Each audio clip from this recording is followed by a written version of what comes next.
l'Arabie anté-islamique avant la conquête islamique.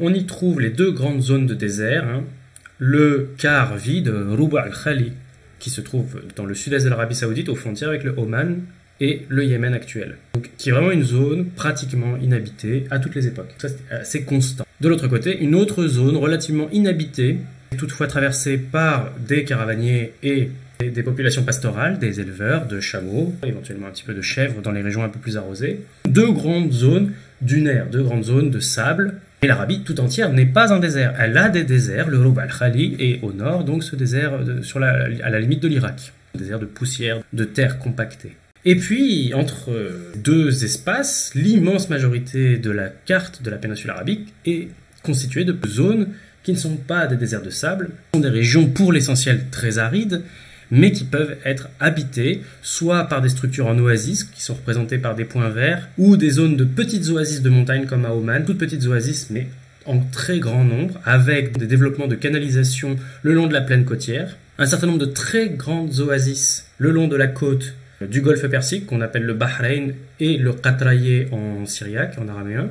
Donc de très grandes oasis où il va y avoir un développement d'évêchés chrétiens qui dépendent de l'empire perse sassanide, de la même manière qu'Al-Hira, dans le royaume de Tanour.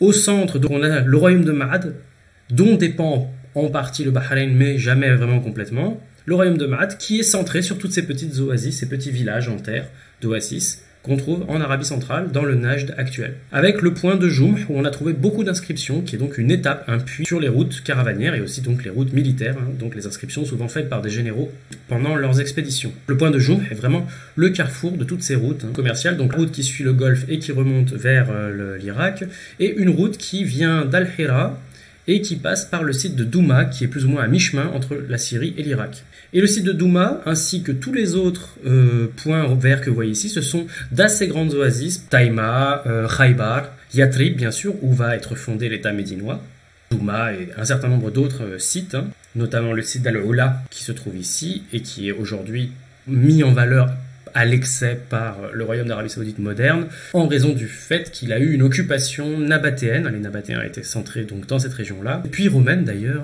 jusqu'au IIIe siècle au moins de notre ère. Toute cette zone-là, c'est une région de montagne très aride. En réalité, il y pleut très peu, beaucoup plus qu'en Égypte, mais beaucoup moins qu'en Arabie du Sud ou qu'à Oman ou même au Bahreïn. Mais il y a des concentrations dans des petits bassins qui permettent d'y faire des oasis très productives. Sur la côte, on a ce qu'on appelle le Tihama. C'est toute cette zone, une grande plaine qui longe la mer Rouge, où le climat est particulièrement chaud en été et doux en hiver.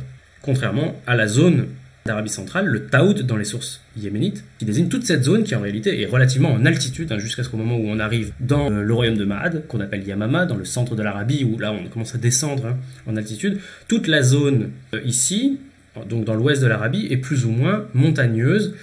Et puis on a une crête qui est autour de 2500 mètres, qui descend depuis la Jordanie, et qui longe le Tihama, cette crête de montagne qui est le produit de l'élévation par l'écartement des plaques africaines et arabes, par un rift du même type que ce qu'on trouve en Éthiopie. La mer Rouge est elle-même un rift, et donc ces montagnes montent de manière très très abrupte, et à partir de la latitude de la Mecque, du port de Jeddah, ces montagnes sont d'autant plus élevées qu'elles sont de plus en plus arrosées du fait des particularités du climat de mousson qu'on trouve dans l'océan Indien et dans le reste de l'Afrique. À partir de là, on a des zones qui sont très bien arrosées et suffisamment pour y cultiver tout le long de cette route qui longe la ligne de crête qui est représentée ici par ce trait foncé orange. Et ensuite, quand on arrive au Yémen, la zone non seulement s'épaissit, mais les précipitations s'accentuent. Les précipitations s'inversent parce que dans la partie nord, c'est plutôt des précipitations hivernales, là on est plutôt dans des précipitations estivales.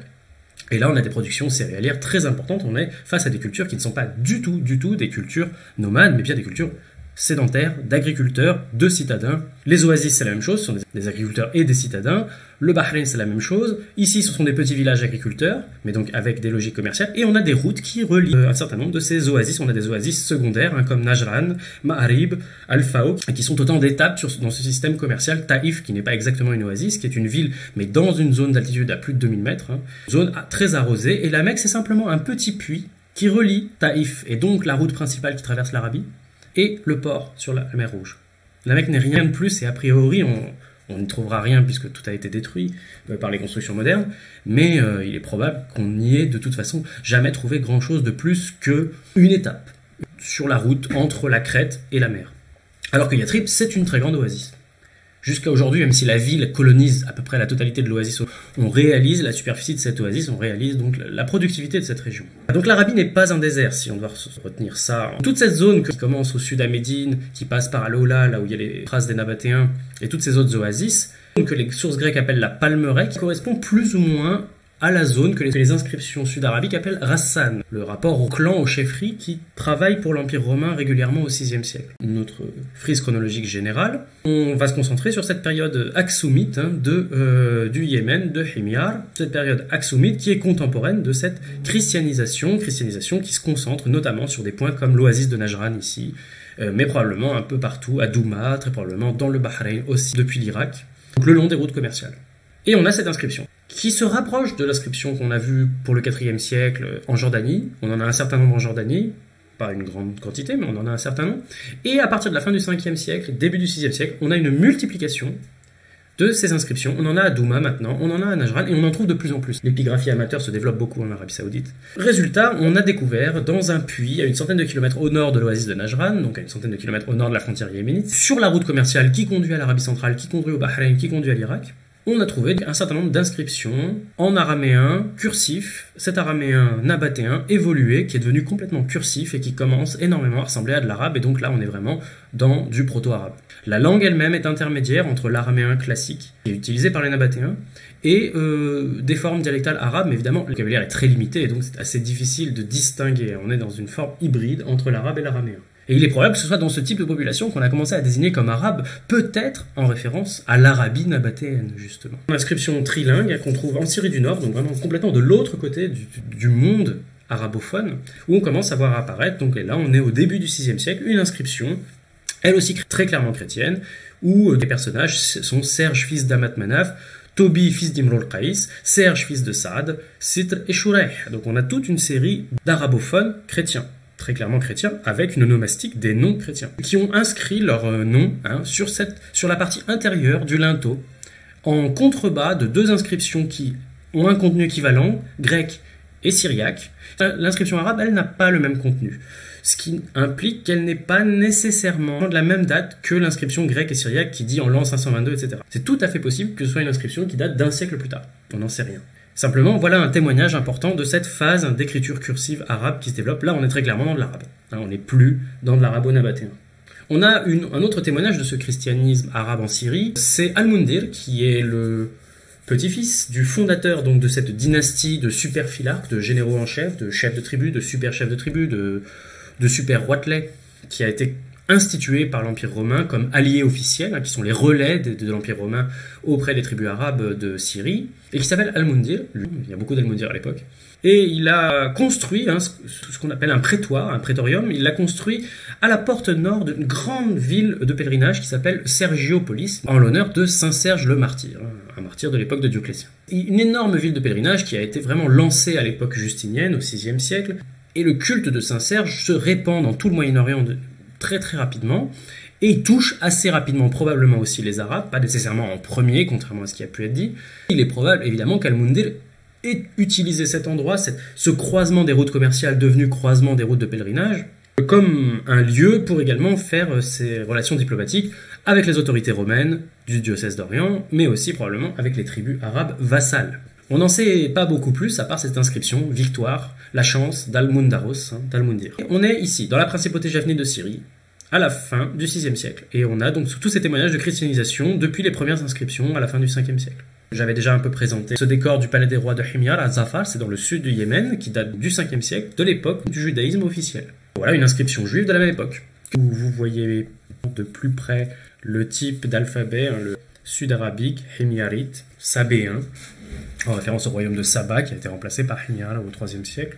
Que bénisse et soit béni le nom de Rahmanan qui est au ciel, Israël est son Dieu, le Seigneur des Juifs, qui a assisté son serviteur Shah, sa mère Bod, son épouse Shems, leurs enfants, d'imam, etc. et tous leurs proches. On y voit le nom de Rahmanan, le an final étant simplement l'article qui en sud-arabique se met à la fin et qui correspond à l'arabe Al-Rahman qu'on trouve dans le Coran comme deuxième nom de Dieu après Allah, le Dieu. Donc on a ici une association très claire entre le judaïsme de cette famille et le culte de Rahman dans la capitale, donc un culte probablement d'une famille aristocratique vu la richesse de l'inscription dans la capitale de Himyar avant le déplacement vers le nord à Sanaa, dans la ville de Zafar, dans le sud du Yémen actuel. Ce judaïsme, au 5e siècle, commence, en tout cas à la fin du 5e siècle, à être confronté à cette importante christianisation de l'Arabie, qui est le produit de missionnaires qui peuvent potentiellement être de différents courants qu'on a vus, chalcédoniens romains, mais aussi les dissidents monophysites de différentes factions,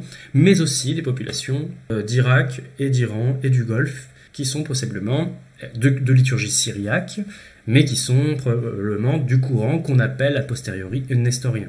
Donc des diophysites, adeptes des deux hypostases du Christ. Et ces courants, ces différents missionnaires, cette christianisation qui se fait le long des voies de commerce, va toucher assez largement le Yémen à la fin du 5e siècle et d'autant plus fortement au 6e siècle qu'il est confronté à l'expansion du royaume d'Aksum.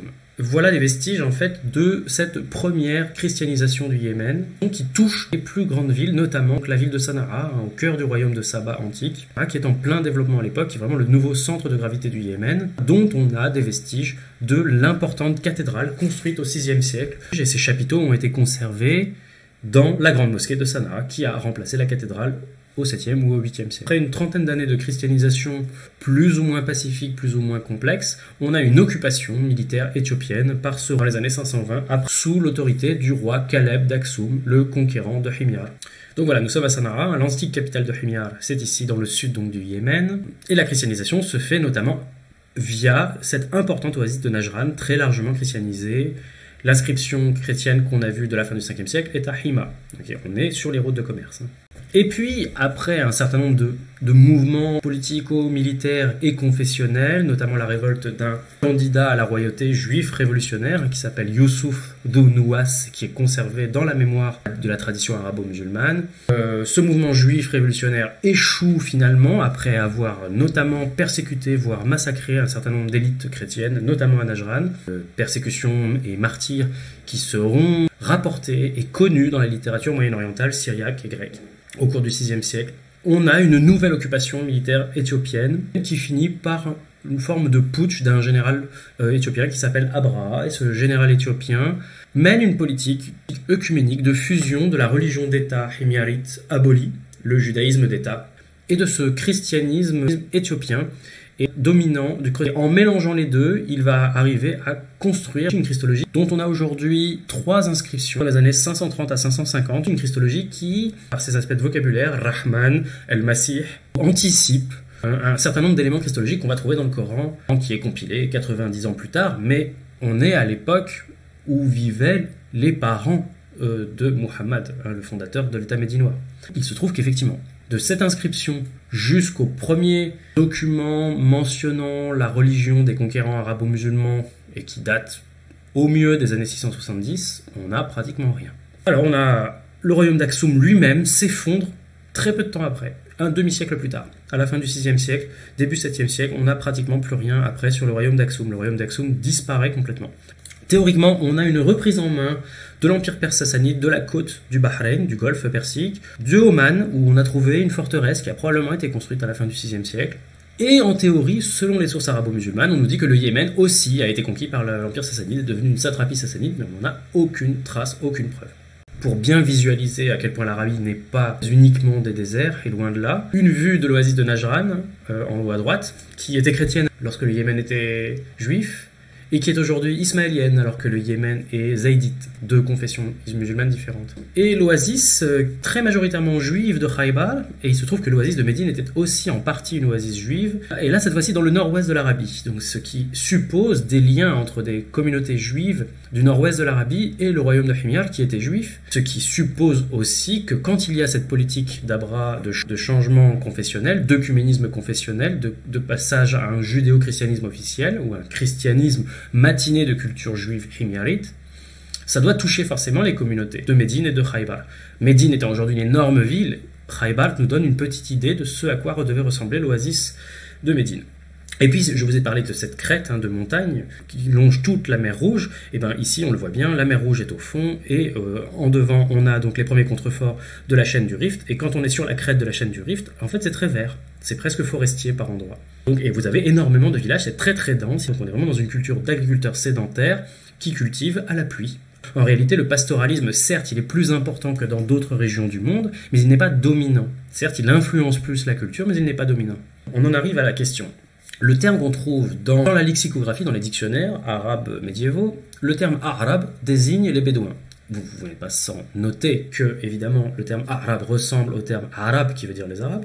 Il y a une seule voyelle de différence en réalité. Une consonne vocalique, une demi-consonne, le A, le Aleph. Et en réalité, il n'est pas très clair de savoir si les deux mots sont apparentés. Arabe, peut-être lié à la province d'Arabie, romaine. Arabe, qui désigne autre chose et qui ne sont pas forcément des choses apparentées. Toutes ces choses-là sont extrêmement débattues entre les historiens, les lexicographes, les linguistes. Je peux simplement vous montrer le problème qui est posé quand on compare les textes himyarites et les vestiges qu'on trouve notamment dans le corpus coranique. Et si on conçoit arabe comme étant le sens d'auxiliaire, les auxiliaires, des troupes auxiliaires, les textes coraniques et épigraphiques prennent un sens cohérent. Donc par exemple dans ce texte épigraphique, on nous dit Mardi Karib Yafour, roi de Saba, de Duraïda, de Hadramaout, de Yamna. Ça c'est la titulature du roi de Himyar. Et de leurs auxiliaires arabes du haut pays, la haute montagne, et de la côte, le Tihama, c'est la côte de la mer Rouge, qui sont séparés donc par la Grande Crête. A établi et publié ce texte à Masaljoum, c'est donc le puits qui est vraiment au cœur, au milieu de l'Arabie, lorsqu'il revient d'une expédition dans l'Irak de Kouta, c'est l'Irak tout simplement, car les Arabes l'avaient appelé à lui. Donc on voit bien que c'est différent, les Arabes et les Arabes qui l'avaient appelé à lui. Donc là, il désigne une population spécifique, les Arabes. Des gens qui, probablement, sont liés à la province d'Arabie, ou qui ont une culture commune avec celle de la province d'Arabie. En révolte parce qu'Al-Mundir, qui est le roi d'Al-Hira, le roi du royaume vassal de l'Empire sassanide en Irak à l'époque, lui on le connaît, les attaquait. Il fit campagne avec les communautés, Shouroub, donc ce sont les ethnies sédentaires, ou les provinces sédentaires du Yémen, Saba, Himyar, Rahban, Hadramaut, etc. Ainsi que les auxiliaires. Et là, à nouveau, on est dans une autre catégorie. C'est la catégorie des auxiliaires, Kinda et Madhij, que les sources arabo-musulmanes désignent comme des tribus. Ce sont en réalité des provinces du nord du Yémen. Et aussi, et là on arrive à des noms de clans, les Banu Ta'laba, qui est une sous-tribu dans la généalogie classique, une sous-tribu d'Irak, et les Moudar, qui est un regroupement de tribus arabes plutôt à dominante bédouine d'Arabie du Nord. De l'autre côté, on a ce passage coranique qui nous mentionne aussi les Arabes, en nous disant qu'ils sont plus fermes en trahison et en désertion. Il en est qui prennent ce qu'ils dépensent comme une charge, et guettent de vous le revers, que sur eux soit le revers du malheur.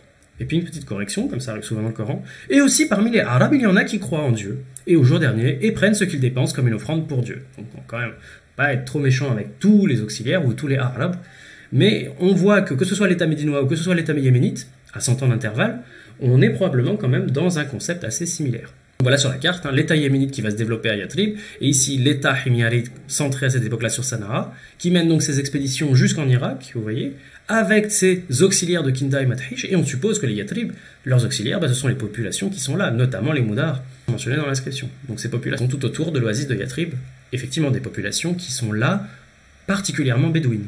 Donc il y a effectivement une association d'idées qui va induire qu'à l'époque médiévale, arabe désigne les bédouins.